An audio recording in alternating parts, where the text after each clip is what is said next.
Hello and welcome to Pluribus Unum's Fireside Chats. Not as good as FDR's, but hey, it's something. Now, not much else for me to say at this particular moment, so let's get right into the news. First news story, the illegally deposed leader of Sinaloa has returned. Rubén Rocha has returned as the governor of Sinaloa and has stated in his returning speech, "It is my duty to fulfill the mandate of the people of Sinaloa, who elected me as head of the executive branch to govern until October 31st of 2027. During the period of my temporary leave of absence, which I requested from the state Congress on May 1st of this year, I made myself available to the justice system of our country to be investigated regarding these false allegations."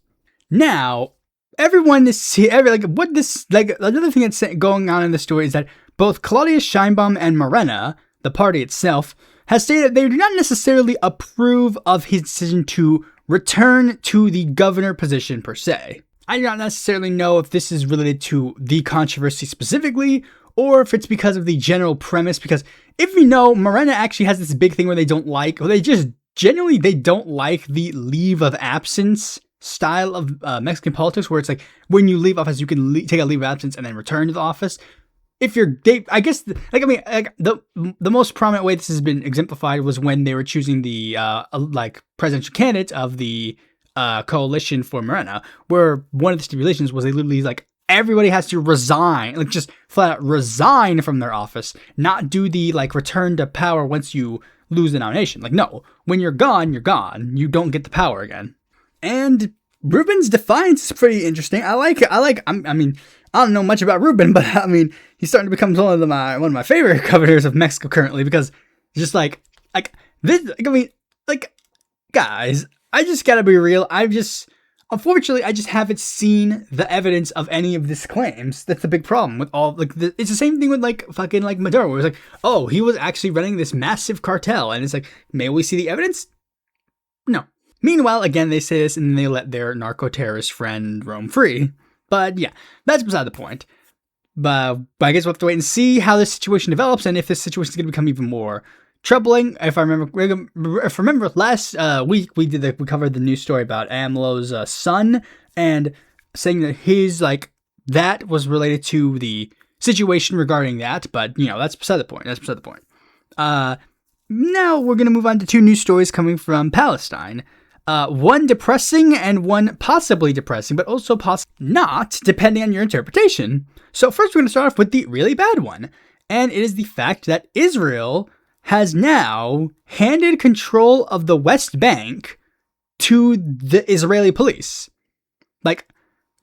Effectively, they have just trying to officially declare the West Bank Israel territory. Here's the thing. Palestinian politicians and analysts have warned against Israel's defense minister, Israel Katz, on Friday ordered the military to prepare a plan for transferring civilian law enforcement in the occupied West Bank to the Israeli police. According to the Israeli newspaper Haaretz, the decision follows criticism of the army's handling of Israeli settlers who besieged Palestinian home in the village of Kursa. So basically, here's what's happening. They're saying, hey, this is the situation bad. The Israeli military, who controls the territory right now, that they're handling things pretty bad, considering all their fucking evil things that they're doing. So, in order to make things better, we're going to give control of the of this system to the Israeli police. Now that's very interesting. Wait, who's in charge of the Israeli police again? Itamar Ben-GVIR. The guy who, last week or so, literally made a speech talking about how he wanted to murder 40 Palestinians a day. That guy is in charge of the West Bank now. Man, I sure would love to hear what those fucking stupid Zionists who say, but Ben-GVIR's not part of the war cabinet, he's part of the civilian cabinet, try to say now. There is no fucking war cabinet versus non-war cabinet in regards to Israel. It's the anti-Palestine, pro-genocide cabinet, all of the above. Boy, the joint list better win this fucking election big, boy, because otherwise, oh boy, I don't know how Israel's gonna be able to continue. Speaking of, the joint list officially declared, they officially declared the joint list now. The joint list is official in Israel now. And apparently, there's apparently a new joint list that is going on right now as well.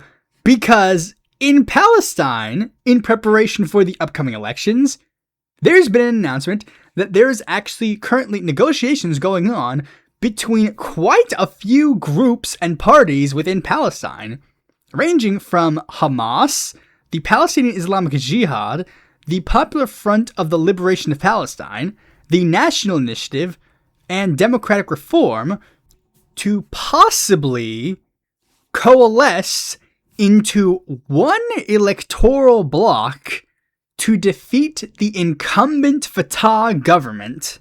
This one is big for a number of reasons. For one, the PIJ actually contesting in an election is a massive change. They've historically not really been an electoralist group, per se. And the National Initiative and Democratic Reform have historically been, they came from Fatah. Like, the National Initiative was literally founded by, I forget his name, Bugardi, but not the one that's in jail. His cousin, who was a member of Fatah, who broke away from Fatah because he was like, Fatah is corrupt, and he said this like 20 years ago. And Democratic Reform were the people they did the same thing, but more recently. So again, these guys came from Fatah, so they've officially crossed the aisle, essentially. There was, and this is the thing, depending on your interpretations, some of you guys are probably saying a lot of things in the comment section, but there's also one more thing I should say about this situation that could potentially be a problem. And it's the fact that, I don't know if Fatah will like the idea of every single political party in Palestine, aside from them, coalescing together into one electoral bloc. I don't think they'll like that. So, there's a chance that this election could be not a thing anymore, because, Palestine has, if you remember, Palestine has had attempted to have an election for a long period of time. Literally, the 2026 Palestine legislative election Wikipedia page is literally just a holdover from when the last Palestine election was supposed to be held, which was supposed to be held in May of 2021, and then postponed in April of that year, because, most people were the accusation was, of course, there's a bad situation going on right now. But the actual situation was that, oh no, wait, hold on. I was gonna say that Hamas was winning the elections, but actually I'm looking at the polls. Fatah actually was overwhelmingly winning all the polls prior to their postponing of the election. And it was only afterwards that Hamas gained more popularity. So maybe they did have a legitimate concern to not hold the things. Cause look, I'm just reading here. Look, you see, they were actually again, there was a planned election for Palestine in 2021, and it was going to have tons of candidate sites. They were 1, 2, 3, 4, 5. Hold on. 1, 2, 3, 4, 5, 6, 7, 8. And there were 9 listed here on the Wikipedia page, but it says that there were 36 full lists.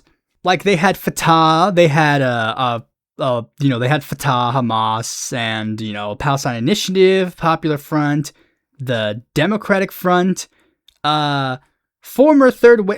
A couple of the ones were just, reformed ones. One was Dalhan's, group, which, at that time it was called something else. But, they also changed the names every so often. It's But it looks like, hopefully, again, I'm just hoping that this election continues. Regardless of how the election goes, we'd have to wait to see how the lists go on, but you just have to wait and see.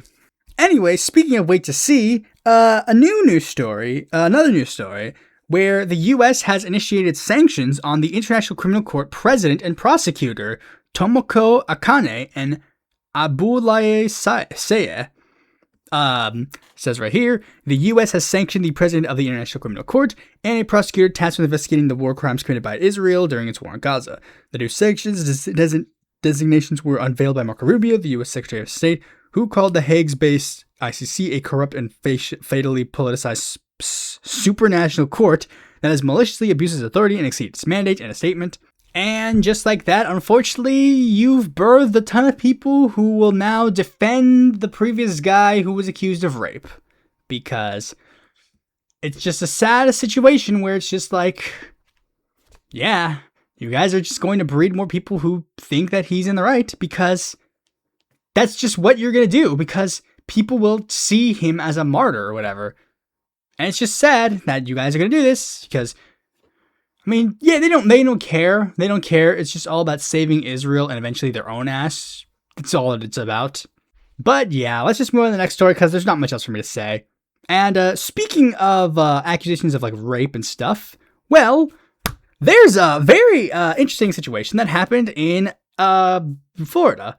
We'll get to the other thing that happened in Florida a bit, but first we'll talk about this controversy that happened in Florida. So one of Ron DeSantis' best friends, Mike Caruso, who was a hardcore Republican, hardcore massive MAGA Republican. Now I know what you're thinking. Republican touches kids, fork found in kitchen. I know. But what makes this case especially interesting is, if you remember, Florida was recently in the news because of this massive thing where they were trying to enact the death penalty for pedophiles. And Mike Caruso was apparently the leading voice for this bill. So there is a very real chance that Mike Caruso will be the first man executed by this bill. Oops! Oopsie doodles! He thought he was just going to go after the trans people, but oopsie doodles, oopsie doopsie. Uh-oh, SpaghettiOs. I mean, there's not much else for me to say. I just thought that was a funny story, to be honest. That was a funny story. I mean, it's tragic what that fucking disgusting creep Mike Caruso did, but the comeuppance that he's getting is just fucking weird. It's just fucking just out there. And again, it's just a symptom of the fact that, of course, someone like Caruso would be the guy who does this. That's just the truth. Literally, you could make a fucking hour-long compilation clip of every single MAGA politician and figure, and public figure, even private figure that was arrested or whatever for touching kids. You could literally, I mean, I think an hour might even be too short. Anyways, to get off of that topic, let's talk about the recent elections that just happened on the 18th. There were a decent number of elections. I wasn't really paying attention to a lot of them because a lot of them weren't really that important to me. So let's just go over the ones I thought were the most interesting. First, we're going to be talking about the election that happened in California District 14. Aisha Wahab won. And honestly, I'm not too surprised, TBH. You see, I mean, like, yeah, I know AIPAC spent a lot of money at the last second to funnel to her opponent. Like, they did that. They just went fully hard on against Aisha. But here's one of the big problems, and the reason why this just wasn't really going to work.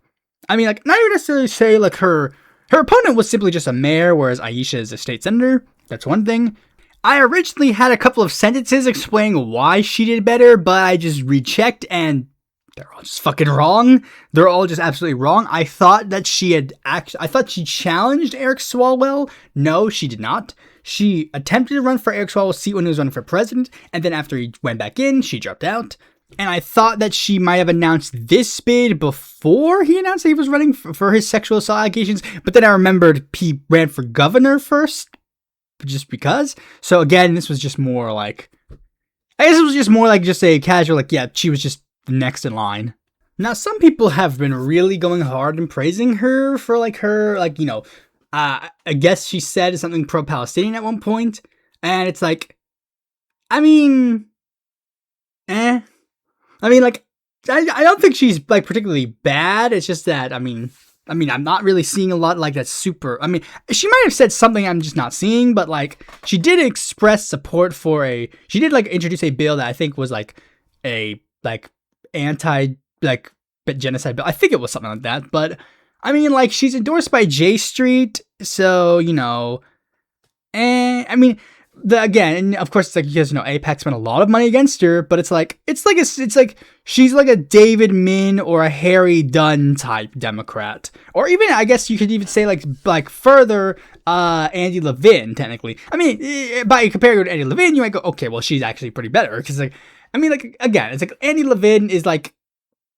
yeah, I mean, just take, you can take, if you want to take a W, you can take a W by saying, like just acknowledging this fact. It's like, a J Street Dem is better than an AIPAC Dem. That is a fact. But, I mean, when you can have the option of having neither, I mean, that sounds like a plus. I want that. I'm gonna be real, they don't even have to be Dems. But yeah, she will be taking the seat in this special election, because this is a special election, so this means she's going to serve up till the end of this year. And this probably also means that she's probably going to win the general election, so yeah. She's going against the same opponent, so there's a chance that she could lose, but yeah. The next one is the Alaska Senate race, which is the big one. Everybody's been like paying a really close attention to this one, because like this is a Dem Hail Mary that a lot of people are like, this could work. This could actually work. People are like, if Democrats actually put a lot of time and effort into this race, then they could actually do something. And the results of this race do show some big interesting developments. And it is the fact that in the blanket primary results, Mary Peltola has won with nearly 50% of the vote. Incumbent Senator Dan Sullivan got 42.7% of the vote, which pretty decent margin for a first round at first, with the results coming forth for the ranked choice next round, where basically everybody's paying attention to the three next candidates. Because everybody, I mean, for like a better term, let's just say it, Daniel J. Sullivan Jr., who was the obviously Democrat AstroTurf candidate, he's making it to the next round as well. Currently, the jury is still out on who's going to get the number 4 spot, whether it be Democrat David Leslie, who is actually a pretty decent candidate, all things considered, and I actually think he's pretty cool, actually. I mean, he's like a progressive candidate, and it's like, I mean, I just wanted to say, like, hey, I'm cool, and I'm not even supporting Peltola, and, whatever, but, like, there's a chance he could actually make it to the next round. But there's also a Republican candidate named Gerald L. Hikes, who is they're basically tied. Like, they literally both got 1.1%. So it's like, it's anyone's game. But this is starting, like, there's two things I can say about this race right now. And the first one I'll say is this. I just gotta be real. There's one thing that I just gotta say, and this is one thing I just don't like. I'm sick of the attempts at trying to rig the ranked choice voting system in Alaska. I'm sick. I know that every single vote system, everybody's going to try and rig it in some capacity, but I just genuinely want the ranked choice voting system to play out in a normal way. Almost every single time, I was going to say almost every single time, but it's actually every single time something has happened that has tried to fuck over the fucking ranked choice voting system ever since it's been implemented. If you remember, all the way back when this ranked choice voting system was first implemented, Mary Sattler Peltola, when she won the first round, and Palin was second, Bekich was third, and then Al Gross was fourth. Then, Al Gross dropped out at the last minute, and tried to get another person under him, tried to get the 5th place runner-up to go to the 4th place, but since he dropped it too late, she couldn't go, thus leaving 3 candidates. And then Palin basically begged Bekich drop out, so it's just me versus Peltola. Then when the normally scheduled election happened at the same time, since Gross actually did, since Gross had already made it clear that he was not running for the term, they were able to at the very least move that person up to the next round. But then that person also dropped out, so that another person would be the fucking 4th place finisher. So I think it was a Libertarian candidate. Or it could have been no, I think it was hold on. Yeah, it was a Libertarian candidate, and it was basically a standard one. Peltola basically swallowed up all the Democratic support. Republican support kind of was split in between the two people, and whatever. And then in 2024, that's when we got the next way that they rigged the election by trying to have it so that where they dropped out. Basically, they got the lieutenant governor to drop out of the race and then back Bekich, because they realized, yeah, this isn't working, because because the way these runoff elections work is like, again, you can't swallow up the entirety of your electoral base in the first round because that is a problem. You have to have the ability to actually move forward. Like you need to have the ability to get more votes in the second round. Like, these systems only work when the other candidates are big enough that it actually factors. Like, Chris Bai, he got like 1% of the vote. His votes basically went nowhere. And with this race, this was just super obvious. Like, guys, Democrats, like, magically, another guy named Dan Sullivan appeared on the ballot, and then Democrats fought tooth and nail to keep him on the ballot. Guys, come on. We don't have to pretend. I mean, I know a lot of people like doing the meme where it's like, oh, it's his right to run in this election. It doesn't matter if it's... Guys, yeah, we know that. But come on, guys. We're not stupid. This guy didn't just magically decide to run for this election in a system where it's literally incentivized to lower the amount of votes that the other dance... Guys, this is very clearly, and it didn't even matter because they removed his party affiliation. They listed Dan Sullivan as the incumbent, and again, it didn't matter. It didn't matter. He got 2% of the vote. You didn't have to do this at all. Like, I would just like if everyone's just like, stop playing these fucking stupid games and just actually run candidates that are important. Like, I mean, it's like, see, look, again, literally, look. Peltola did not need to do any of that at all. She's doing fine on her own. But now there's the problem of like, what now? Like, when the second round happens, what's next? Peltola and Dan Sullivan, they basically sold up all the support that they can get in the first round. Now what? Like, if these results are any indication, like, it's just going to be decided by like, I mean, I guess if... Like, I mean, Peltola, I guess she can do a good job. Since Dan Sullivan Jr. is just the fucking AstroTurf candidate anyways, like, I guess just tell him to vote for them. But if the whole point, if Dan Sullivan Jr. is to trick people to think that that's Dan Sullivan, how's it going to work in a runoff when it's like, oh yeah, no shit, I'm just going to vote for the two Dan Sullivans. So they'll go for each other. Like, where's the game plan? What's the game plan? I just genuinely don't know what the fucking game plan is. Then there's no game plan. The whole point is just that they just wanted to rig the game. That's all they wanted to do. She wanted to make it so that Dan Sullivan lost too many votes in the first round, but the problem is, it doesn't matter. Top 4 people win.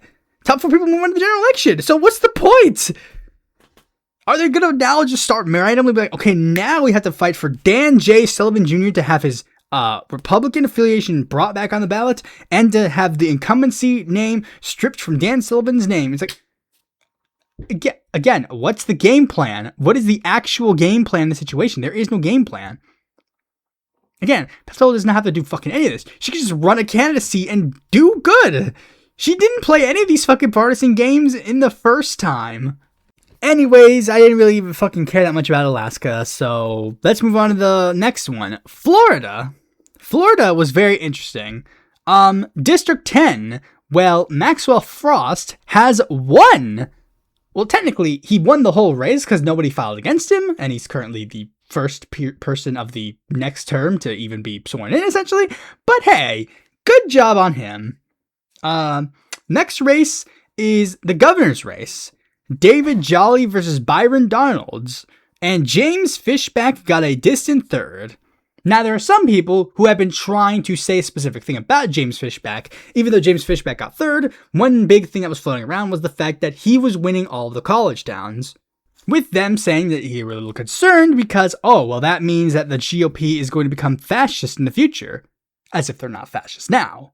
But they mean a more overt fascism of James Fishback, which we already knew. But the thing is, that's not even necessarily the most accurate descriptor because apparently Florida colleges are not in session right now, so it's a meaningless metric. I guess not meaningless, but yeah, they're just saying that there's not a lot of college kids in those areas at this particular moment.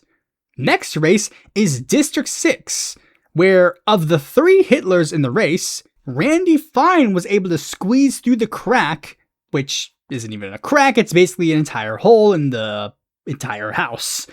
And Dan Bilzerian, who was like a last-minute denunciant he was a candidate. I was like, He was basically like, he's like the fucking like Michael Rectenwald fucking like AstroTurf candidate. And the Michael Rectenwald fucking thing. Do you guys want me to make an episode on the AZ pack? Because that's fucking funny.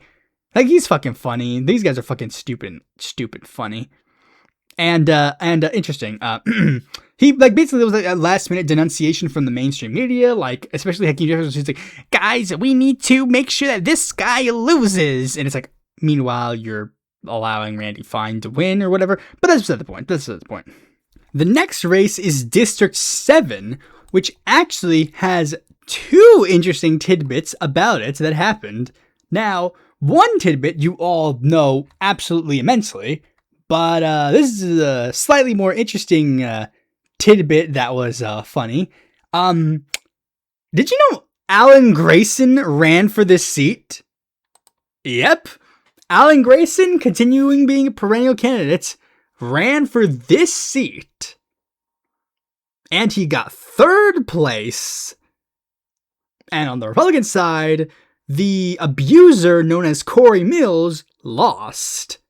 He was basically so emboldened in corruption and abuse that Republicans just didn't like him.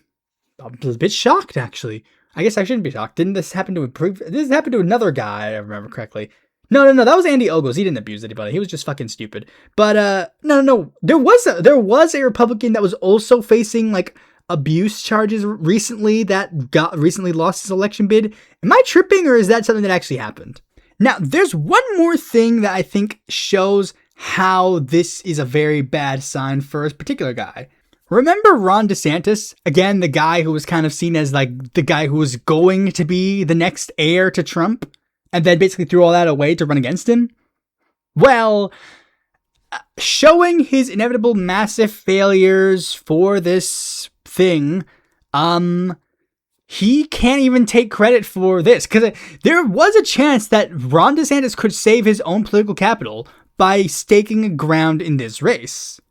And he said that he does not endorse Corey Mills, but he did not make any explicit endorsement of any of the other candidates. If he did, then maybe he could have actually saved his own fucking brand of politics, but no, it's just not in his blood, because he's a fucking coward. And the next race I want to talk about is just a little interesting tidbit race. District 19. Byron Donalds, he ran for governor. So, this ended up becoming an open field for the Republicans. And I just want to briefly talk about these names, because, you guys are going to blow, if you guys haven't paying attention, you guys should be blowing your minds about this race. Okay, so there was, let's just go over some of the, first there was some standard candidates, Jim Schwartzerell, who was a, Florida, radio host. Greg Tex Bukowski, who was a Florida, review board member and business owner.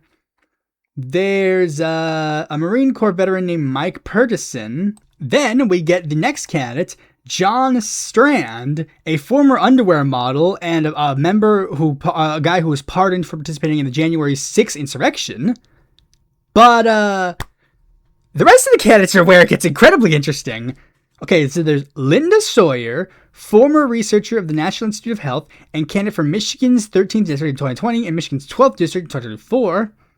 So basically, she was the Rashida Tlaib protest candidate. There's Catalina Lauf, who was a candidate for Illinois District 14 in 2020 and District 11 in 2022. There was Ola Hamawate, who was a candidate in New York District 19 in 2020. There was Jim Oberweis, a former Illinois state senator and perennial candidate in many elections. Chris Collins, a former representative from New York District 27. And the most obviously interesting one of them all, Madison Cawthorn, the former representative from North Carolina District 11.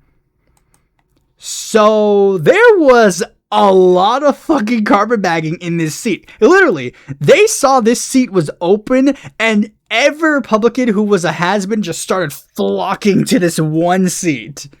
And give credit, they did pick a person from Florida to be the representative. That is one thing that they just did not let go by them. Fine, whatever. Speaking of carpetbagging, let's talk about the neighboring district, District 20. I don't know if it's a neighboring district. It's just the next one, obviously, number-wise. And unfortunately, Debbie Wasserman Schultz managed to annex this seat from a black representative. Neither disgraced Zionist Sheila Cheerfulness McCormick, nor rising star among everybody but me, Elijah Manley, were able to pull a victory. Maybe if Elijah Manley didn't ghost me in that interview in 2019, he could have won. I never forgot, Elijah. I still have all the DMs of when you fucking ghosted me. Like, he didn't, I just gotta be real. I said this is like a funny story that happened like a million years ago.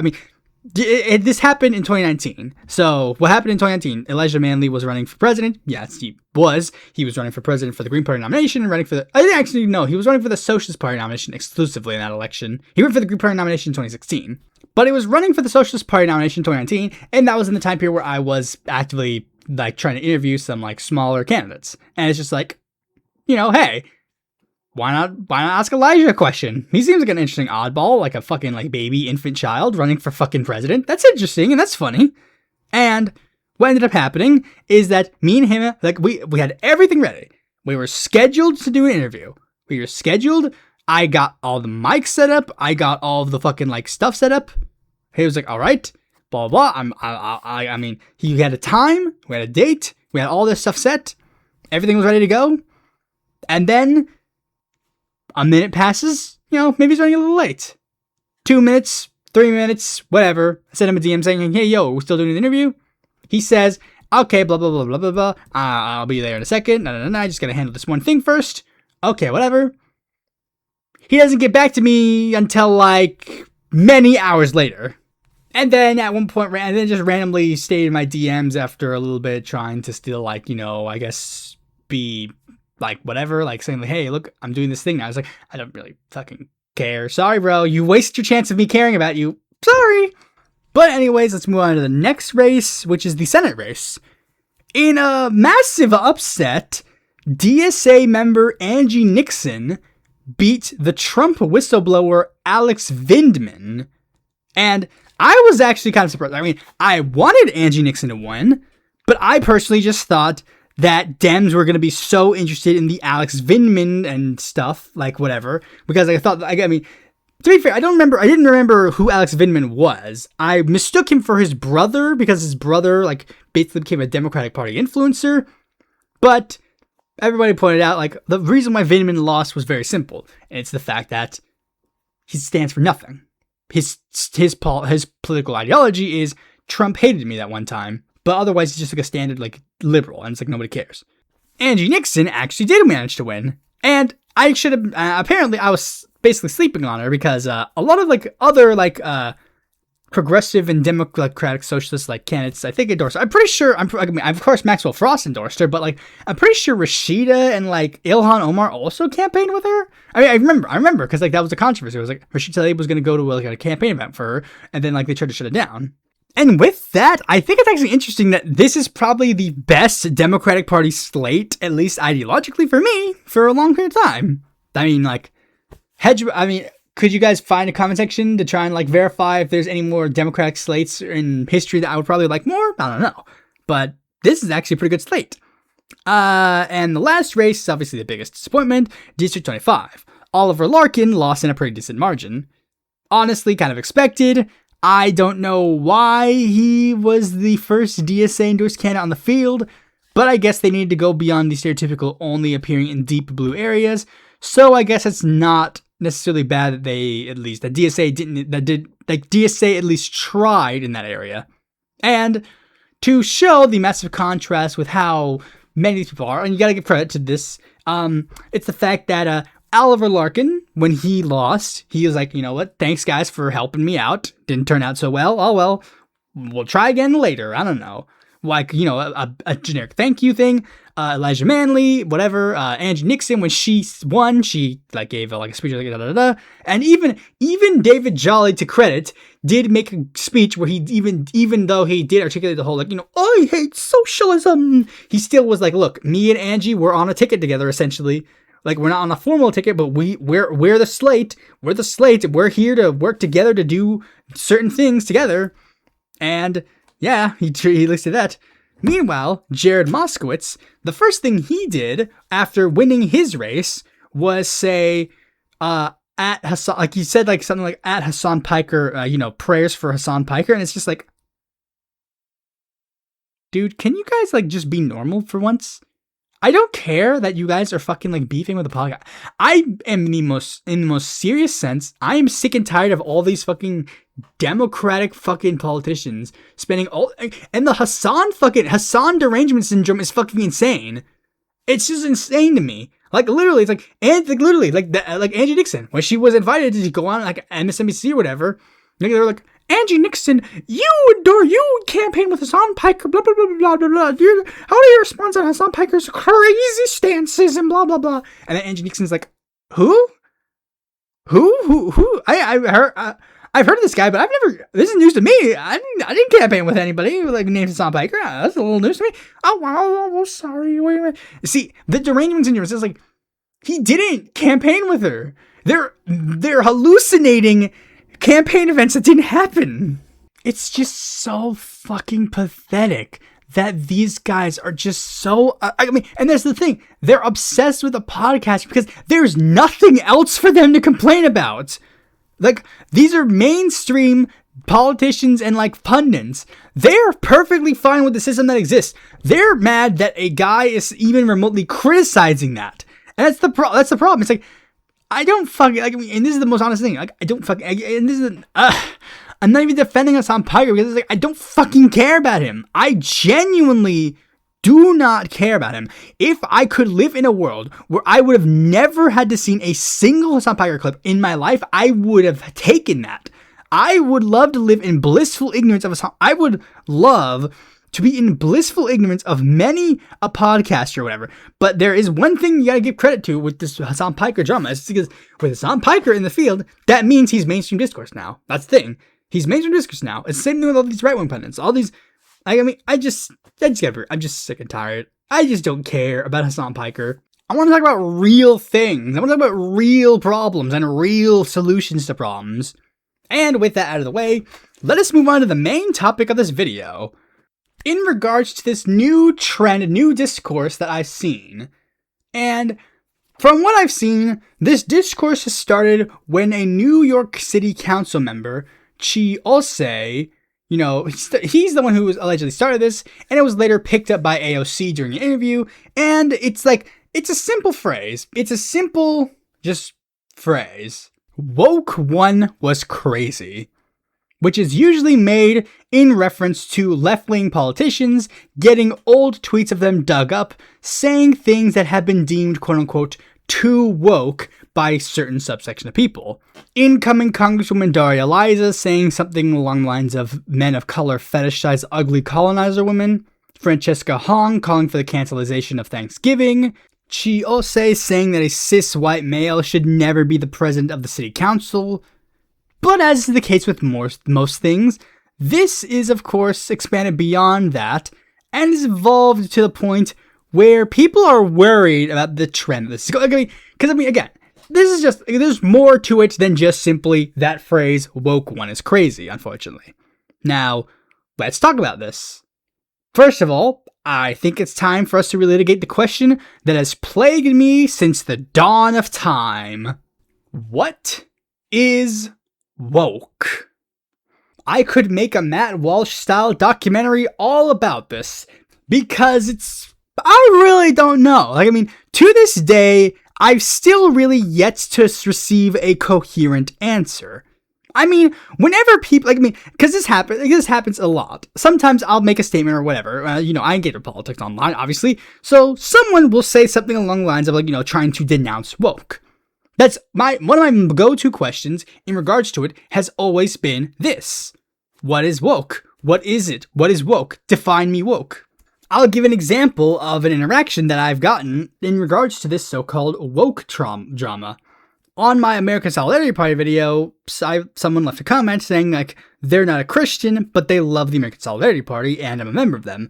And I was a little confused. Why would someone who's not a Christian be a member of this party who's especially, superly devoutly Christian? So I asked them, what's the appeal? And they responded, love socialism, hate wokeism. I asked them bluntly, define wokeism.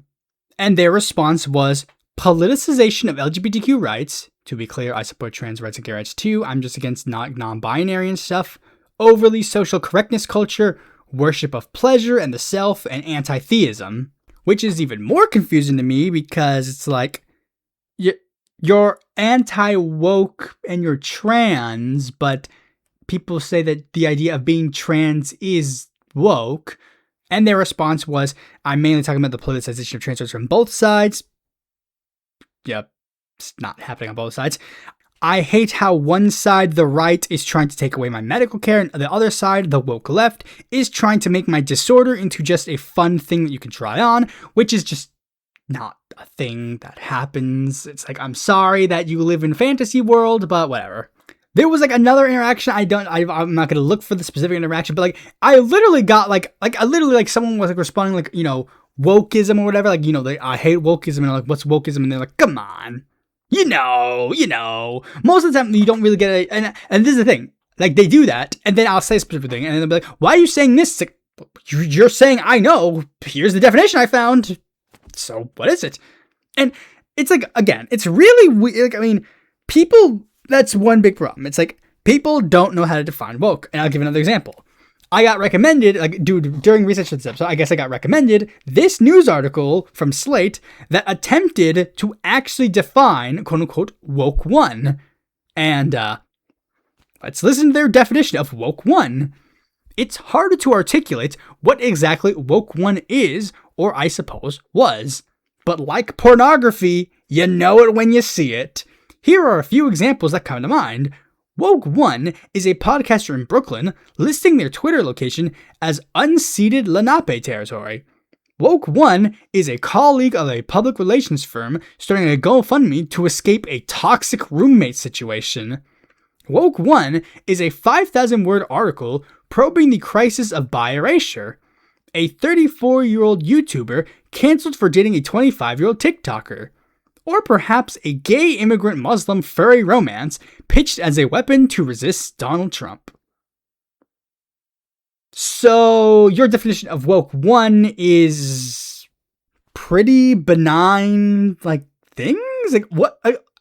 This is the weird thing. It's like, man, woke one was so crazy, and it's just describing all these things. It's like, I mean, like, these are all like, I mean, literally just like, and you can see like some small tidbits of a problem that's coming in, because like they're mentioning, oh, woke one is a 5,000-word article probing the crisis of bi-erasure. It's like, that's like a very valid thing to do. What makes more sense than writing a fucking article about what woke one is? Like, a woke one article is infinitely less interesting than a thing that handles an actual legitimate problem like bisexual erasure. And the other things they describe are just like benign things, like, wow, a person on Twitter put their location as unceded Lenape territory. But you see, right off the bat, we're already seeing some problems. People can't even define what woke one is. So I think let's try to figure out the root of the problem. So let's look into the research. Let's look into the term woke. Let's actually try to do some research and actually try to figure out where the term woke came from. And hopefully through that, we'll figure out what it means. Woke, as a term, traces its roots possibly as far back as the 1860s through a paramilitary group in Connecticut called the Wide Awakes, whose primary platform plank was the abolition of slavery. The Wide Awakes were not exclusively black, but African Americans played a large role in the group, as did using related terms like wake up or awake to talk about issues regarding systemic racism. Marcus Garvey used the term to push for his specific version of Pan-Africanism, wake up Africa being a phrase that he repeated constantly. And for people who don't understand what etymology is, they're going to be like, we're talking about specifically the term woke, not any of these other words. Shh, we're getting there. The first known instance of the term woke specifically was in the spoken part of Lead Belly's song regarding the Scottsboro Boys, a group of black teenagers accused of rape who became basically the poster child of showing how the racism problem in the criminal justice system was in the time period, becoming a cause célèbre of the time period. Like, I mean, they're basically like, yeah, they were like basically political, but not even necessarily political prisoners, I was gonna say. They're like a cause célèbre, like, you know, people like Mumia Abu-Jamal or Angela Davis. You know, they became a massive figurehead of people who were very active in regards to a lot of political movements, particularly the Communist Party and African-American groups. And the singer Leadbelly made a song aptly called The Scottsboro Boys, which was literally just him going over the case. And in the end, because typically the songs in this time period had a spoken end segment where he was like talking to a live audience. And he said to the live audience, quote, "I advise everybody, be a little careful when they go along through there. Best stay woke, keep their eyes open."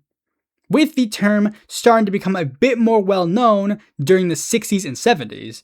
You know, the time period where racial issues gained more prominence in America. Then, of course, after 2008, the hashtag #StayWoke exploded in usage online, thus making the term officially enter the mainstream.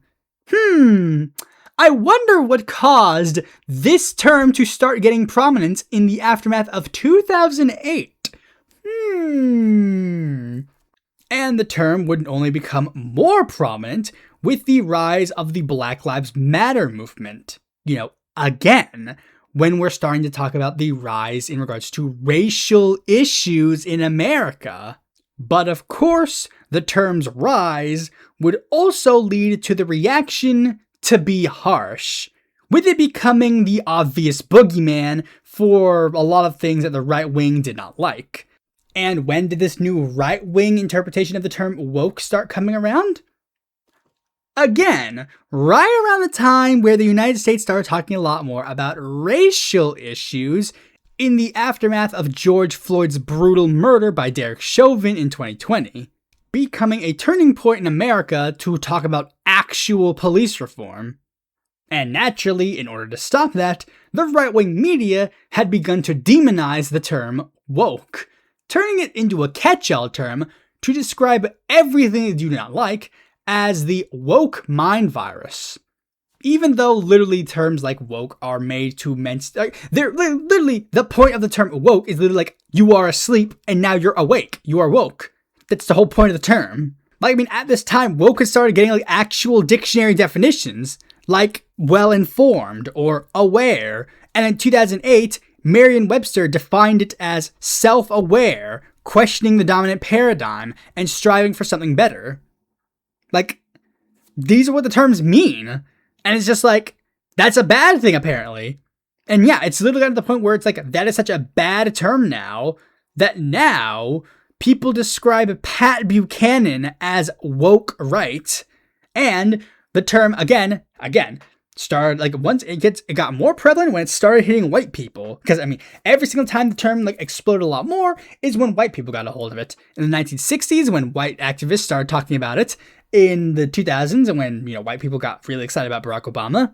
Then, of course, again, after the aftermath of 2020 and George Floyd's case, where white people became a lot more prescient about, you know, issues regarding criminal justice reform and, you know, African-American civil rights and whatever, it also evolved again, like, where it's like, now we got terms like woke too, and dark woke, you know, I guess, for like a better term, the white people's versions of woke. You know, it's the whole reason why there's even this discourse about quote-unquote woke one. Now, here's the thing. With all of that history out of the way, when you say woke one was crazy, you know, are we talking about George Floyd? Are we talking about Black Lives Matter? Or are we talking about the abolition of slavery? Like, how far back are we going? And here's the thing. I know some of you might actually get offended by that. I know it, because I did that. I mentioned before that previous thing where it's like, I was talking about like someone like, what is woke? And they're like, come on, you know what woke means. I literally just copy pasted the wide awake thing. It's like, so when you say woke is bad, are you talking about the slavery? And he's like, how dare you say that? It's like, I know some of you guys are going to say that. You guys are like, no, you don't understand. You see, when I said that woke one was crazy, what I meant was, shut the fuck up. You are part of the fucking problem. You adding your own specific sub-definition to a term that already has thousands of sub-definitions is doing the same thing that the right-wingers are doing when they talk about it. You're muddying the waters so that the term becomes meaningless and just becomes whatever the fuck you are opposing at that particular time period. As I mentioned before, woke has, like, as a term, has literal dictionary definitions. You don't need to add your specific subsections. Mid-20th century, woke one. Well, I keep saying woke one. Woke was defined as well-informed or aware. 2008, Merriam-Webster's called it self-aware, questioning the predominant paradigm, striving for something bigger. Simple solutions, right there. Those are definitions. That's woke. The end. Problem solved. Nobody needs to add any specific sub-definitions. You don't need to add, oh, well, someone writing an article is considered woke now. Like, I mean, you don't need to add those stupid sub-definitions. We already got one side doing that. We don't need you to help them. And here's the thing. This isn't the first time this has happened. Reactionaries have done this many of times. Like, they've done this exact same shtick before, where they take a term, well, actually, right-wingers have done this a lot, where they take terms that mean one specific thing, and then magically turn into something else. But in this specific context, the term that I'm referring to is social justice warrior.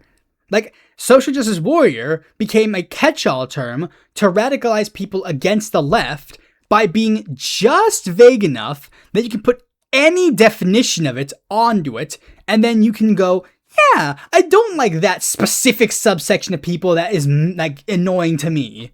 And the propaganda has worked because I know exactly what you're thinking right now when I say the term social justice warrior.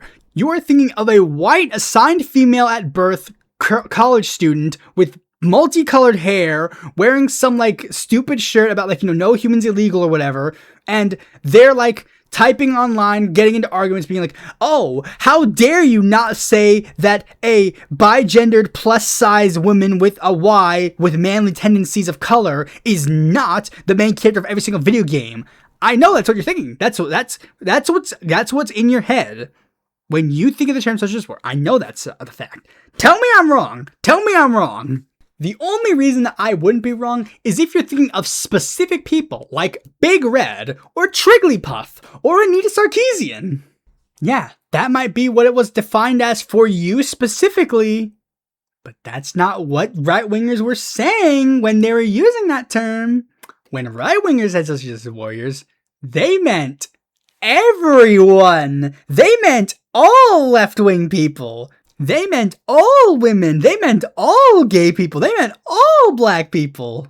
But again, the term was vague enough that you specifically could have a specific version of what a social justice warrior was in your head. And then if you were on the left, but you weren't one of those crazy social justice warriors, you would, quote unquote, be rational. And then maybe, a lot of cases, you would leave the left. And that's exactly what happened. There were literally many white, liberal, and progressive people who literally did the whole leave the left shtick because they were like, look, I'm in favor of social progress or whatever, but these social justice warriors are a little extreme, you know what I'm saying? They got called out once for doing something stupid, and then magically they just changed everything about their ideology. Dave Rubén, J.K. Rowling, Roseanne Barr, Carl Benjamin, Richard Dawkins, Cassandra Fairbanks, Shoe One Head, Anna Kachi, whatever her fucking name is, and Dasha Nuroskov. The last three are also emblematic of another problem, but we'll come back to that in a bit. I want to stay focused on the SJW part, because here's the thing, even at the time period, there are many people who should have been on the side of the social justice warriors because they were on the political left fighting against the right wing, but even they had to have these weird caveats and, argue against them and whatever, when push came to shove, I literally watched a debate recently. I didn't watch it recently. I remember watching it at the time, and I rewatched it because I remembered this when I was writing this, notes for this episode. It was a debate on the Drunken Peasants podcast between Kyle Kalinske and Razorfish. Kyle, basically, he actually had to calm his audience down because they said that Cori Bush was an advocate for social justice. They're like, how can I trust Cori Bush when she says that? And then he had to go around and be like, no, you're not understanding, no. She's not a social justice warrior. She's not a social justice warrior. She's not an SJW. No. You don't have to say, calm down, guys. It's like, but she is. By all definitions, she is a social justice warrior. She is a warrior for social justice. Is that not a good thing? That sounds cool. Where's the problem? See, again, literally, that's the trick. The problem was that they were warriors for social justice. People who were fighting for gay rights were social justice warriors. People who were fighting for trans rights were social justice warriors. They were the problem. That was the term. They took that term and made it into this, specific caricature so that you could do things. I remember doing research for my video essay on the internet's political trends, and a lot of the things in the video, opened my eye. It really opened my eyes to a lot of things. For starters, just a small, little side bit. It's basically the reason why I'm a borderline copyright abolitionist at this point. But also, another thing that happened is, basically just really going through all of, the social justice warrior, things. It's just, literally nobody said any of the main caricatures against them. And it's just, just going through all of that and then seeing how things are developed, especially very recently. I just have to say one thing. It's just a very hot pill to swallow. It's a hot take. It's the hottest take of the world, and it's a hard pill to swallow, but I gotta say it. The SJWs were right. I just gotta be upfront and say it. Social justice warriors were right. Hot take of the fucking century, I know, but literally given all the things that have happened since the SJW craze, basically all the things they said were right, and it's just I'm tired of pretending it's not true. And let's just call it as I see it. Again, notice how all the people who I've called out for doing this weird shit were white. Interesting. Again, interesting that they're the ones who are very quick to throw the woke or SJWs and the other things under the bus. The people who don't have a specific stake in a battle for social progress conveniently will throw away any aspects of that when it inconveniences them. A similar thing happened during the Black Lives Matter movement when it was at its really high peak. It was super common to hear white progressives or liberals say something along the lines of, I support the Black Lives Matter movement. I don't support the Black Lives Matter organization. Thank you, Mickey Mouse, for bringing your hot take. Since you're in the public domain now, that is the official canon statement of Mickey Mouse. Granted, even the not public domain Mickey Mouse, it's already pretty much the common, argue. I don't even think, I think I'm being too generous for Mickey with that. But that's not the point. That's just a moment. But it's it's alongside them falling for the same media propagandas of, the movement is violent and they burn down the communities that they fight to protect. It's also why a lot of people were a little hesitant with the rise of dark woke, as many of the white leftists, hear it as an excuse. Again, it was his movement spearheaded, I guess, primarily by white leftists. Unfortunately, a lot of movements that are not, stuff in regards to actual full-blown racial liberation, whatever, are usually spearheaded by white people and the left, unfortunately.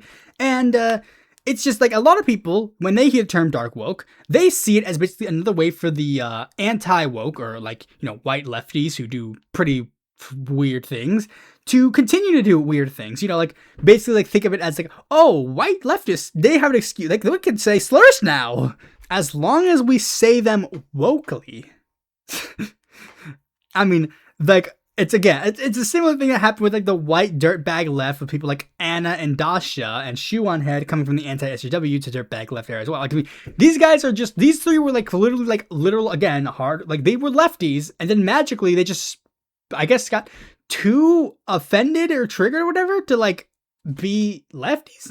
I don't understand what fucking happened. I guess I do understand because they're white and they wanted to say slurs, and then people got called out for saying slurs, and they're well, the right wingers let me say slurs all the time, so whatever.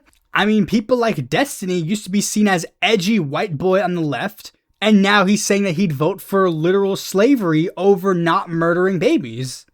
So yeah, clearly there's a little bit of a shift that happens with that. And again, I think that's kind of what happens when, again, you participate in the whole muddying of the waters of the term woke. That's what these guys said, too. They're I don't want to participate with this woke nonsense. And sure enough, whatever. They made their choice. speaking of, there's actually another thing that has kind of been happening with the muddying of the waters and stuff, and it's the term identity politics. You know, most people on the left say that they hate identity politics. And, you know, shock of all shocks, a lot of them are white. A lot of them are, I just gotta say, sorry guys, sorry white lefties, I gotta call it as I see it. What you hate is liberal identity politics that do not seek to actually address deeper roots of all the systemic problems. The problem is not the liberal wanting to talk about racism. The problem is that the liberal solutions, quote unquote, are not going to fix racism. Companies posturing about diversity within their projects means absolutely nothing when you not only 1, edit them out when you need the approval of a foreign market, 2, continue to maintain the systems that keep the people down, and 3, especially when you are faced in an environment that is infinitely more hostile to those oppressed groups, and then you immediately buck at a moment's notice.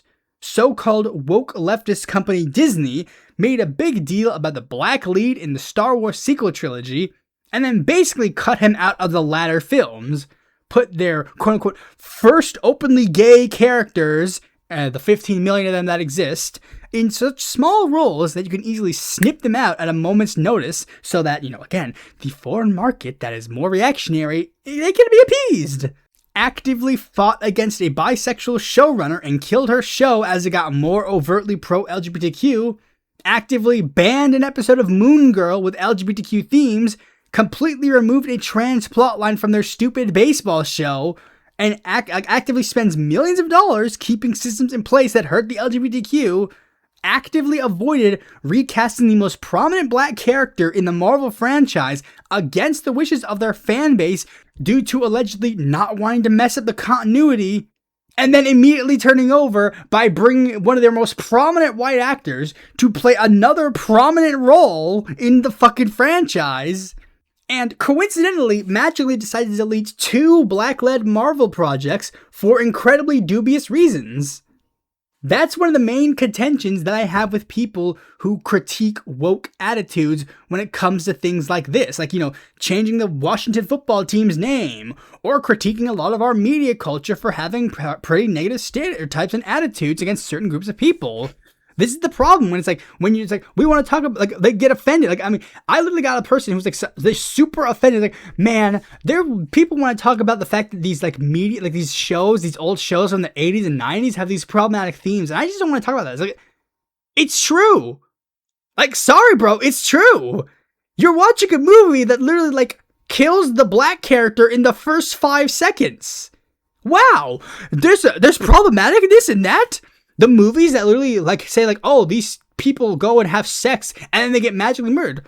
Wow, there's, like, weirdly problematic themes where it's like, wow, the people who want to engage in sexuality, they get punished immediately? There's harsh themes in media that existed long ago? Huh, that's crazy. Bro, one of the major cornerstones of the American sitcoms is a show where the main male character's catchphrase is literally about punching his wife so hard that she will literally fly to the moon. But when I call that out, that's when you get offended? The only criticism that I could have is, like, you know, people who advocate for, like, censorship of this thing, but I don't even know if that's, like, a prominent attitude within this group. I don't know. I think the more prominent attitude is just more like, you know, these existed. We can learn from the fact that we did these things. That's pretty bad. But hey, now we can look now the future. We can now stop the bad trends that we've done, and new shows can, you know, do whatever. And maybe we can add some, like, you know, warnings, you know, like, hey, some old, like, cartoons or whatever, these sets of problematic themes, but, like, you know, that's just how it is. I'm sorry. This was bad at the time, but this is for historical purposes. Obviously, the problem is deeper than just TV shows. There's a more systemic of a broader problem within our culture. But I mean, the idea of just acknowledging these problems that exist in the first place is a good place to start. The problem is with these white liberals, this form of idpol is this is the peak of their activism. That's the problem. The problem is this is their peak. Their peak is, you know, TV show have not enough black character. Their peak that's their peak. And not even just that, like their actual like real world politics is this. That's their peak. Cool. You bent the knee in a kente cloth. That's a great photo op. But what are you going to do about the actual police brutality thing that just happened? More black cops won't erase the systemic racism of our policing institution. It's not a good cops versus bad cops situation. I'm sure a ton of cops are on the force for completely altruistic reasons of protecting the community and whatever other bullshit. They're trying to do good. I'm pretty sure that's a thing. But this is not like a thing that an adult human being should fucking like advocate for. This is a thing that like babies advocate for. This is a thing that children advocate for. I know this because when I was in high school, I was literally in a discussion talking about systemic racism in policing and problems with the police brutality incidents. And one of the people on the thing literally said that their solution was to put more female cops in the force. It doesn't matter how many black people we put on the cops. It doesn't matter how many women we put on the cops. It doesn't matter how many of the groups that you think are being oppressed by the police are going to be added to the force. It doesn't matter if we hire a bunch of white college kids who go to lefty protest marches or whatever. That doesn't matter. In the policing institution, all of that good intentions, good people, they're going to be chewed up and spit out. Institutions like this, they ask for the good ones to be either just as rotten as the rest of the system or look the other way. That's your two options you have three options if you are a good person who enters the police force. A, become a bad cop. 2, become, bad cop still, because you're just looking the other way. You don't actively participate in the bad things, but you still let it happen.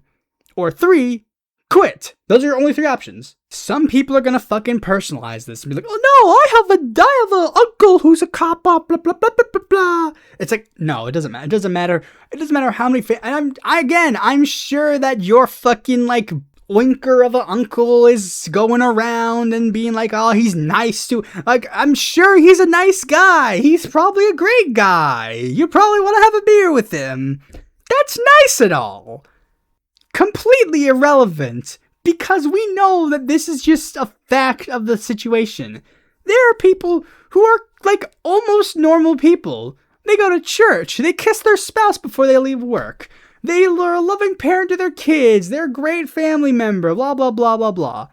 Then they'll either say the most absolutely unhinged, vile things about a minority group and cheerlead state violence against them, or, if you're a police officer, actively participate in it. From the Nazis of yesteryear to the ICE thugs of today, and every single law enforcement in between, from our boys in blue to our beloved troops. But I don't think you're ready to have that conversation yet. I'm not sure I'm even the most qualified to have that conversation. I'm not even qualified to have this conversation, but I'm doing it anyways. We hear that saying, one bad apple doesn't spoil the bunch. Well, one good apple doesn't purify the bunch either. We have to uproot the entire system as it exists. Not just policing, but overall uprooting white supremacy that is still deeply entrenched in the blood and soil of America. With the George Floyd case showing this basically beat for beat. I just gotta say, this is the thing. To me, the George Floyd case was, for the lack of a better term, the most black and white case of police brutality to date. I'm sure there's a lot of other stories that are examples. Not discounting any of the other examples of police brutality, especially towards black Americans, that have happened in history. I'm not discounting any of that at all. But again, let's just talk about the George Floyd case again. There's a reason why George Floyd's murder was the straw that broke the camel's back. Derek Chauvin literally had his knee on George Floyd's neck for 8 minutes and 46 seconds, strangling him to death, all because of a fake $20 bill that we have no clue if George Floyd knew was fake. Again, one of the most honestly clear-cut examples of police brutality. I mean, there have been so many cases everywhere. Like, every single case has, like, that example, that caveat. Like, oh, blah, blah, blah, blah. Or blah, blah, blah, blah. Blah, blah, blah, blah, blah. Like, they've always have that. They always do the blah, blah, blahs to figure out an example or justification. But again, almost clear-cut example. Like, George, like, I mean, this case, like, I mean, like, you know, like, oh, well, this person was resisting arrest and they were running away. What are they supposed to do? You know, all that other bullshit. You know, like, oh, well, the officer was scared because this person was humongous and blah, blah, blah, blah, blah. Again, I'm not even justifying those fucking cases, because those cases are fucking bullshit too. But again, George Floyd, super clear-cut, restrained, was in the cop car. He was pulled out of the cop car, then strangled to death. After multiple times of him saying, like, hey, I'm dying. I'm being strangled to death. Get your knee off my neck, bro. With literally every single person around him saying, hey, get your knee off his fucking neck, you fucking cretin. And yet Chauvin was just like, no, I will keep doing this. Even the fucking police reports didn't even fucking, like, make up a bullshit lie. They were just like, oh yeah, he was strangled to death. That's usually where they'd find a way to fucking lie. But I guess since he was on camera, there was just no point in lying. Again, despite all of that, white people still found a way to justify his fucking murder. This wasn't just a thing that was found in the heat of the moment, and during the discussions at that specific time period, and this isn't even a thing that was just brought up by the fucking pundits. This shows you how woke I am. During my birthday celebration, I casually name-dropped George Floyd. I don't remember why I name-dropped George Floyd, but I was bringing up George Floyd in a positive sense. It was something it was something like, you know, like, I was saying something like, the police are cringe because they murder people like George Floyd. And then, one of my white family members decided to go on a small little rant about, why do you support people who were on drugs? As if that justifies what fucking happened. People on drugs do not deserve to be publicly executed by the police. Last I checked, that wasn't the punishment for being on drugs. That wasn't the punishment for having a counterfeit $20 bill. Shocking. I don't think those are the punishments for that. I don't think, correct me if I'm wrong, any of you fucking, like, cops in the comment section, but, like, I'm pretty, or any of you legal experts in the comment section, I don't think that having a counterfeit $20 bill or being on drugs, I don't think the punishment for that is being strangled to death, is it? I could be wrong, though. Could be wrong, though. And this particular family member had absolutely no room to talk about in regards to that, due to the fact that I know for a 100% fact that they were smoking and drinking when they were not of age to do either of those things. But of course, they're not actually saying that, oh, George Floyd deserved to die because he was a drug addict. They're not actually saying that. They think they're saying that. Or at least people all the way down on the bottom level of the totem pole think that. They think they're saying that. What they're actually saying is, actually, I can't say what they think they're saying.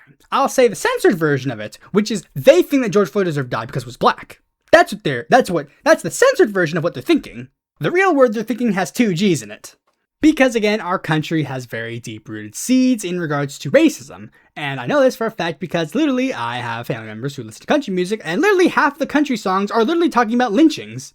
And I go on all these tidbits and mentions because there's a little bit more to the woke one was crazy fad, which is why I'm talking about it a lot. Because it's not just calling out some slightly cringy tweets, apparently. You know, I guess while I'm here, I should mention some of the so-called evil woke tweets that people have been calling out. You know, I've just got to say, like, I mean, the Daria Eliza tweet, because I've even seen a lot of people try to, like, say, like, well, Daria Eliza says some crazy things sometimes. Because, I mean, I just got to say it. No, she doesn't say that. She doesn't say crazy things. Technically, yes, but also no. But let me explain. You see, I'll say the Daria Eliza thing specifically in this context. As a man of color who is a product of another man of color who, I guess, fetishized colonizer women, who may or may not also have a taste in colonizer women, Daria Eliza's tweets are accurate in a lot of senses. You know, I mean, if you think this is like the equivalent of a Nazi complaining about, like, diluting the bloodline, you have no clue what you're talking about. It's not even defending the statement per se, or sentiment at all. It's like literally just like wounds like this come from years of racial oppression. Like, I mean, I know that the Latino community has its own weird things about like racial elements like this as well, but that's like rooted a lot more directly in colonialism, so that's different.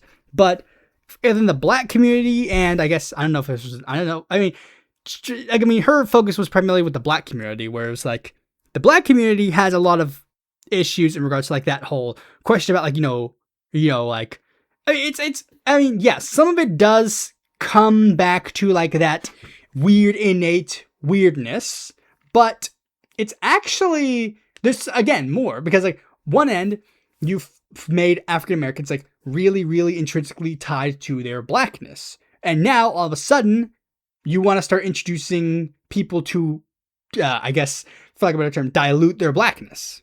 Again, I'm not defending the sentiment at all. I don't really care that much about like, keeping any bloodline pure, to be honest.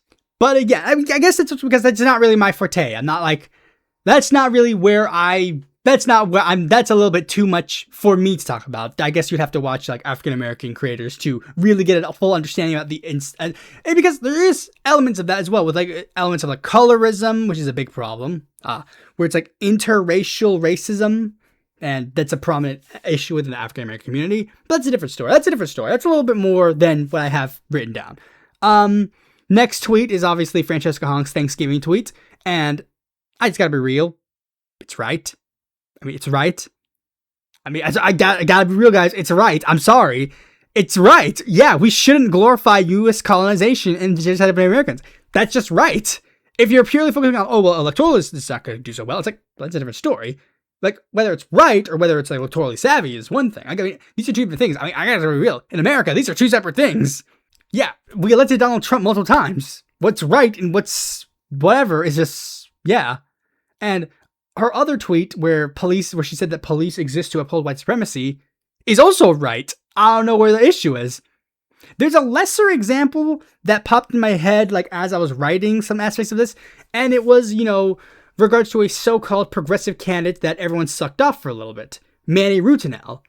He's not really brought up in a lot of these like discourses or whatever, but this is the thing. Where it's like, when I was doing research into him when he won, I learned that he was at one point a radical ideological animal rights activist and vegan during his youth, during the many Republican exposés on his candidacy. And I mean, I did support him because he's a Zionist, but I'm like, okay, that's actually interesting. Being like a hardcore like animal rights activist, that's actually a very interesting like uniqueness, and I'm actually curious to hear about his what his stance is on this. I'm curious to hear all this go on. And right on cue, he talks about like, all that cringy stuff was in the past. I'm no longer vegan and blah blah blah blah blah. And just like that, any single interestingness he had was gone. Like, guys, I'm not a vegan. I'm probably not as radical on animal rights as a lot of other people, especially him. He worked for PETA. But I mean, with a guy like that in the halls of Congress, that would be interesting to see because of the fact that he could bring more discussions about animal rights to the mainstream, and then we could actually talk about like some actual real issues in regards to animal rights. I mean, of those like so-called like woke one is cringe tweets or whatever, Chi Ose's is probably the worst one, to be honest. I guess that's why he started the trend, because he really felt embarrassed about that one tweet that he did. But here's a big thing that I really gotta break down for you all. And this is a big part about it. A lot of people, like, when people, like, because a lot of people are talking about, like, the woke one tweets or whatever. And, like, I saw some comments about, like, people like, oh, Francesca Hong, this tweets was kind of stupid. It's like, guys, I gotta be real.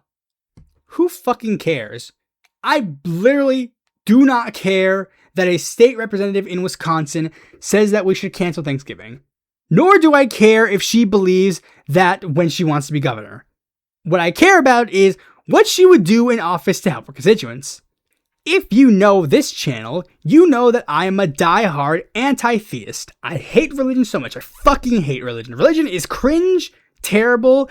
It is a cancer on the planet and has pacified the masses into supporting the reactionary system that exists today. And hearing that fact, you would think that I would absolutely fucking despise if a member of Congress actually genuinely believed that you could cure tumors with the power of prayer. I just described one of the greatest congresswomen in the history of America, Cori Bush. I do not give a fuck about her stupid cringe beliefs at all. She supports giving everybody healthcare as a right. And no, there's no magic prayer tumor gone in theirs. She just wants to give like actual medical care to people. She can have her little cuckoo beliefs as a treat. Like, it's funny that these tweets come up as scandals. Like, I mean, it's like they find old tweets from a Republican candidate and it's talking about how Hitler should have won World War II. That is funny. I literally just remembered, this isn't in the notes or anything, I just remembered that there is a fucking guy who was running for New York District 19, and he's the Republican nominee in that seat, and he literally, like, they dug up an old Facebook image of him posting a picture of his granddad saying, like, I salute everyone who served. He fought valiantly to save his country. And his granddad was a Nazi soldier. Meanwhile, they dig up old posts from fucking DSA candidates, and it's literally just like, oh, well, this holiday that is built on oppression of people is bad.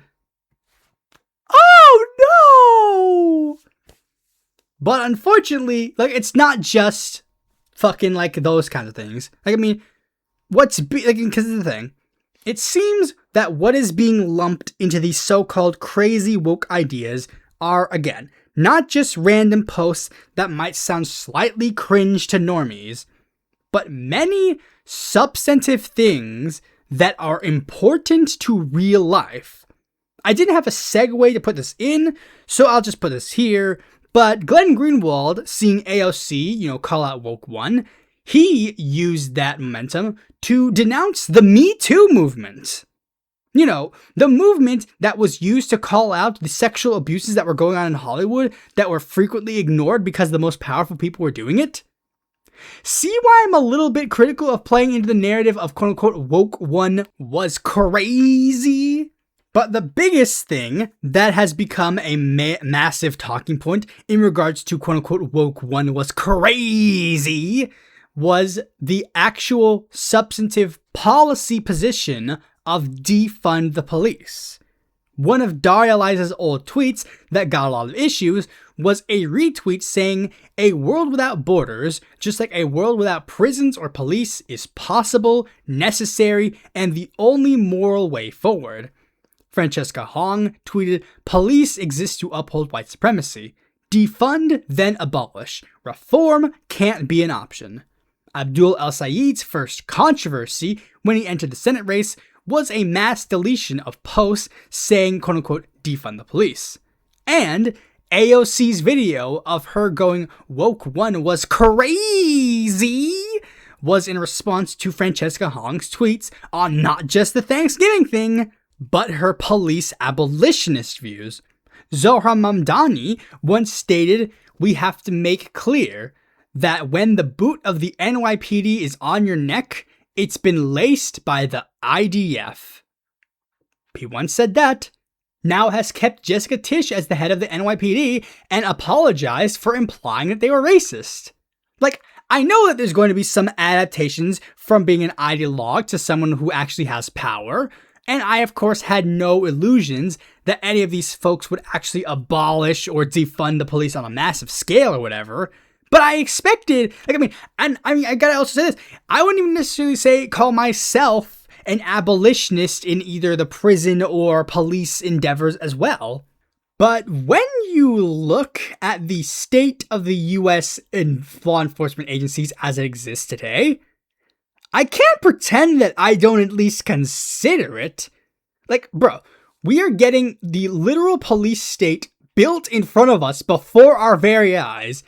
Cameras powered by AI can send flawed data to masked thugs with new taser gloves and spyware glasses that record everything they see, who get the legal right to profile people based on their race and political ideology and whisk them away halfway across the country to concentration camps where people mysteriously wind up suicidal with their hands tied behind their back, and little girls with no contact with male prisoners somehow magically wind up pregnant, and when they are caught on camera illegally murdering someone who followed all their rules, the response is, nuh-uh.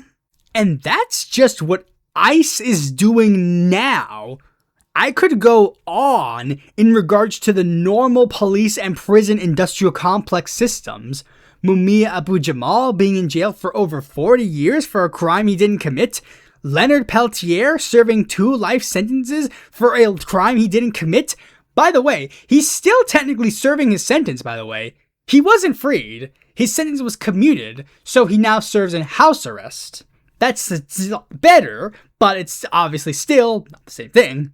Keith Lamar being put on death row for a crime he didn't commit. Marcellus Williams being executed against the wishes of the family and DNA evidence being put into question if he committed the crime in the first place. The fact that there is a death penalty to begin with. The fact that there's slavery in the prison system. The fact that the law enforcement and laws that exist to this day can and have been used to be easily abused by the people of power to protect the people in power, evident by the fact that not a single Epstein collaborator is in jail, and yet there's thousands of people in jail for marijuana possession alone. Philando Castile gets murdered in front of his girlfriend and her child for simply alerting the officer that he had a gun in the vehicle. Kyle Rittenhouse murders 2 people, and cops literally let him cross state lines, and he had to turn himself in to be punished. Oh, sorry, quote-unquote, punished. Eugene Debs went to jail for saying that we should not go to war. Donald Trump tries to overthrow the government and walks. Nicolas Maduro gets arrested in a country that he's not a citizen of for creating a drug cartel that does not exist. Benjamin Netanyahu gets to live stream committing a genocide, and the world courts just sit idly by and let this happen. Funny how the law always seems to work whenever certain people get in trouble, but not when other people get in trouble. Interesting developments. Ignoring that our own fucking systemically racist fucking system has fucked over people's lives. Did you know that they caught the Zodiac killer? They did. And then let him go. Because they thought the criminal they were looking for was black. When a young boy of color was literally being almost murdered, he was literally being I was gonna talk about the Jeffrey Dahmer case, but I don't want to fucking talk about that case because that case is fucked up. That specific instance was fucked up. There was one of his victims. I think a lot of his victims were young boys of color, and this specific case, I forget his name. I don't know his name. That's sad. That's a sad thing. But he was literally he was almost saved. I don't want to describe the full in depth of the case because the fucking what he did to him was fucking terrible. But he escaped, and due to what happened to him, he was fucked up. He couldn't really talk. He couldn't really say anything. Women were he went to a bunch of women, tried to tell them I need your help or whatever. But since he was fucked up again in the head, they're he couldn't talk. So they took him to the police and yo, this is a weird thing that happened. And then the police officers. Jeffrey Dahmer was able to convince the police officers, bring him back to me! And they let him go, and they took him to his death! But yeah, we're supposed to trust this institution and give them all of our money! Oh yeah, and they can also just lie to you, by the way. This happens all the time. Police officers just lie all the time. The most well-known instance of police officers lying is obviously when you record them, the first thing they tell you is you gotta put your camera away. So that's a very clear violation of the First Amendment. Alongside the classic story of law enforcement officers saying something happened in a very specific way, only to be disproven by literally any and all footage that comes out in regards to this. Dash cam footage, security camera footage, traffic cam footage, body cam footage, bystanders on their cell phones, Literally, so much happens. It's on the most minute level and also on the biggest level. Like, this is like a small case, but like, there was like this video about like, there was like this video of like this, like sometimes YouTube shorts, there's like a trend, like that fucking like traffic like court guy who like, he like does those like funny things like, that's weird, blah, blah, blah. Like, he's like this fucking like Italian guy who's like this, he died recently, but like, there was like a video of his that I saw where he was talking about a traffic violation, and here's what happened. He was like, I'm pretty sure that the defendant was African American. He was like sentenced to traffic court for like running a stoplight, but then they play the traffic cam footage, and he followed the law exactly. He stopped and then went. He didn't break the law, and it's like, they lie about something as small as that, and they'll lie about like big things. They'll lie like literally. It's like when they get caught, and like the only reason they get caught is because of the footage. Like what's been going on with ICE recently has been like the fucking like extremely eye-opening, because they're like such an fucking incompetent institution in regards to law enforcement that they're just blatant. Like literally, old police institutions had the decency to try and trick people by being like, rats, our body cams turned off, or file fake police reports. That's how it used to work. ICE just point blank breaks the law, and then when you catch them, they cry when they get caught. An ICE agent literally pointed a gun at Carolina Molina and was like, you tried to run me over, trying to be like the next fucking like loser fucking like piece of shit Jonathan Ross. And then Carolina literally said, I have a dash cam. He ran away like a little fucking baby bitch. Tom Homan, the border czar of the border czar, the de facto head of ICE, got into an argument with AOC after she simply educated people about their constitutional rights, accusing her of obstructing law enforcement. Think about that. The head of a law enforcement institution is saying that people knowing their rights is obstructing them from the purpose of their institutions. And we're all supposed to look at that and then go, yeah, but when we called out these institutions like 5 years ago, that was cringe. Oopsie doodle. And then supposed to go, nah, a little tweaks and reforms here and there, that will fix the police institution. It's going to be a rare thing for me, but I actually have a book recommendation about this topic. It's a book called Have Black Lives Ever Mattered by Mumia Abu-Jamal. In the book, he basically just lists a ton of names of tons of people of color who have been victims of systemic racism in the policing institution and ties it back to its roots of the United States police institution being slave patrollers. That's a fact. That's a real fact. That at least in half the country, United States law enforcement started as slave patrollers. Again, I was under no illusion that Zohran Mamdani would abolish the police. But if he stayed firm on that position, then maybe the compromise position reached could have been something close. And that's why of this new DSA class, I fucking love Daria Liza and Chris Robb the most. As far as right now, they haven't done a pivot. Daria Liza still advocated for police abolition 5 days before the primary, after she had gotten shit for her quote-unquote cringe tweets on the subject. Chris Robb signed a letter calling for Mumia Abu-Jamal's release a month before the primary. Do I think they'll be able to abolish prison or free Mumia? Probably not the former, hopefully the latter, fingers crossed. But I see that they are willing to fight for these issues even when they're unpopular.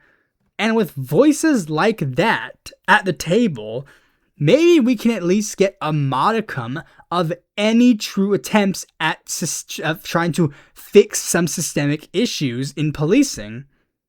Maybe now the compromise position becomes, will you settle for some defunding? But we'll lose, I hear you typing. If you're referring to Hong, again, she barely lost even with this alleged controversy. Defund the police didn't hurt the Democratic Party in 2020, considering all the Dems explicitly denouncing defund the police lost their seats. Even with it hanging over Mamdani and Abdul, they still pulled through their races. The super pivot to being pro-police with Kamala didn't really pan out, because ultimately, people prefer authentic politicians that believe things over ones who don't. I don't think Abdul will actually defund the police. But then again, maybe they want to hear him out, make his case for some police reform. If it hasn't been abundantly clear at this point, I 100% unequivocally denounce the woke one was crazy fad, because I don't believe fighting for social progress was wrong. It wasn't wrong fighting for the abolition of slavery. It wasn't wrong calling for police reform. It wasn't wrong calling out sexual abuse in Hollywood. It wasn't wrong for fighting for equal rights for trans people.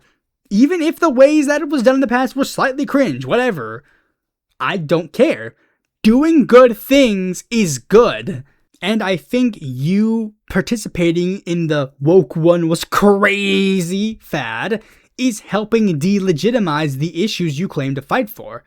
To the reactionaries, there is zero distinction between whatever phase of woke you claim to be. Much in the same way, they don't actually give a shit about what wave of feminism you're fighting for. They're always opposed to it. They're always on the opposite side of you. It doesn't matter if you say woke 1 was crazy. Woke 2 is crazy now. It doesn't matter. Like, literally, give them an inch, they'll take them out. That's always been the thing with the reactionaries. Give them an inch on anything, they take them out. I don't care. Like, I don't care if you're like, I guess, okay, maybe, like, no, do not give them a single inch. They don't give them an inch. Give them an inch, they take a mile. They're going to lead you to start reneging on your actual policies. Medicare for all is woke. The Green New Deal is woke. Palestine's woke. Abolishing ICE is woke. Blah, blah, blah, blah. They'll be asking you to renege on all those things soon enough. And I will not be doing that. Because those positions are not wrong. Another element of this that is manifested with this whole quote-unquote woke one is crazy thing, to an extent, is the resurgence of quote-unquote left conservatism. The so-called anti-woke leftists. George Galloway and his Workers' Party, Sarah Wagenknecht and her eponymous alliance, Jacob Zuma and the Spirit of the Nation, Marcus Allard and his Obrero Party, and Jackson Hinkle's Stupid Fed Party. Acting like they're so cool and they're true outsiders, but then when push comes to shove, they literally just say the exact same things that the most powerful people in the world say. Wow, so based and lefty for you to have the exact same position on remigration as the richest man on earth. Acknowledging any woke is bad merely gives them more fuel to spread their reactionary talking points. Now, on the topic of dark woke, I'll say this. I've always been dark woke. I didn't wait for this term to magically appear. Like when I see some people are obviously cynically using dark woke as just a way to do whatever. But I've always been dark woke. I didn't wait for this term to magically appear and now, whatever. I've always been an advocate for progress on this channel with a little edge. I came from the school of edge on YouTube. I watched South Park, I watched iDubbbz, I watched Filthy Frank, I watched Psychic Pebbles, I watched The Amazing Atheist, Secular Talk, Ricky Gervais. Hell, I used to be a Vosh fan. I mean, even if this is just your first episode, you've probably pieced together that I'm not exactly look, you've heard this episode. I swear like a fucking sailor. I'm a snarky, sarcastic prick with absolutely no ambitions to become this massive, polished left tuber. You think I give a flying fuck about offending anybody? I understand the concept of context for certain languages that sometimes happen. I've watched the iDubbbz episode where he makes the case of either all the words are okay or none of them are okay. I also understand the critiques levied towards them in regards to how those ideas were weaponized, as iDubbbz himself explained. Even when I was a stupid child and used to be a quote-unquote anti-SJW, I was never right-wing or opposed progress. I supported the trans rights all through the attack helicopter memes. Because there's the tip about being dark woke. Remember, the name is there. In order to be dark woke, you still have to be woke. I just so happen to also like doing edgy jokes. I always have and I always will. The difference is when I make an edgy joke about a minority group, it's not a dog whistle because it completely contrasts from my actual beliefs. And sometimes, yeah, when I do that, I can be called out. Maybe I even change my language a little bit. I mean, literally, earlier in the podcast, I used the term sucking off as an insult. That term, in using that context, is rooted in homophobia and misogyny. I know that. You think I'm stupid? You don't know that.